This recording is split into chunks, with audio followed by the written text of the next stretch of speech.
आपदाम अपहर्तारम दातारम सर्वसंपदाम लोकाभिरामम श्रीरामम भूयो भूयो नमाम्यहम।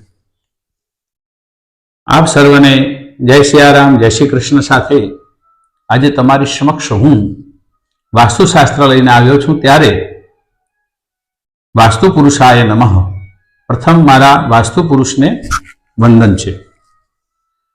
आपણા જીવનમાં સુખ સમૃદ્ધિ વૈભવ ऐश्वर्य प्राप्त करवा माटे श्री विश्वकर्मा पुराण अंतर्गत वास्तुशास्त्रनी मोटी भूमिका रहेली छे। तेथी आपणे बधा ज्यारे नवा मकाननो गृह बांधकामनी शरूआत करता होईए, कोई ऑफिस के फैक्टरी बनावता होईए, त्यारे आपणे पण वास्तुशास्त्रना मार्गदर्शन हेठळ बधुं ज बनावવાનો आग्रह राखीए तेवी तमारी सामे मारी शुभेच्छाओ, मंगल कामनाओ साथे। जय श्री कृष्ण, जय अंबे।